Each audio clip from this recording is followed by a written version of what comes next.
My name is Théoden, and obviously that's a pretty interesting name. Even more interesting, though, is the fact that that hasn't always been my name.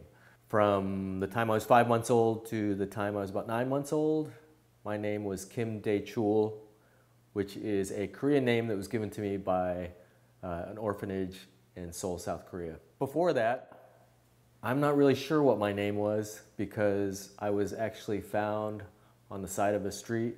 Whoever left me there did not leave a note and vanished after that without a trace.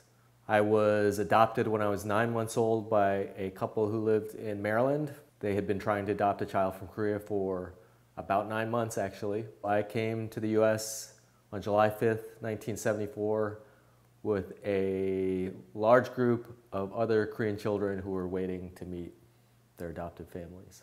When they started getting people off the plane, they brought off the children first. And you were the first one. You obviously some adult carrying it. They brought out the babies first. Right, they brought out the babies first, you know. And so what did everybody do? In spite of their instructions, they, oh, cool, you know, and there was a sort of mass movement towards the door where people were coming off the plane, and then they called our name. And so, you know, obviously this little baby way up there in the middle of that crowd, that was our son. I would say, other than the fact that I looked different from everyone who lived in the town where I grew up, because I grew up in a small town in eastern Connecticut that was not very diverse, I had a pretty normal childhood, and my parents did not treat me any differently. You were never other to us.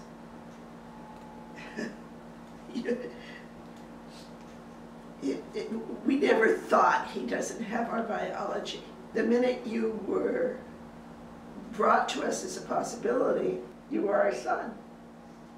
I think it's mostly been in the last year or so that I've really started to think more about how it came to be that I came to end up in the US and with the parents I have and with the life that I have.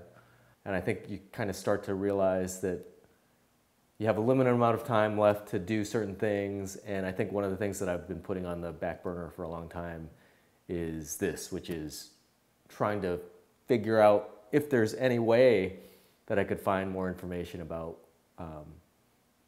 how it came to be that I was left on the side of the street, what happened to me, what the adoption process was like for my parents, which was something that I really was not that interested in when I was younger, but sitting down and talking to them earlier this year about their experience helped me understand what they went through, but also kind of what I went through as a child who was going through the adoption system.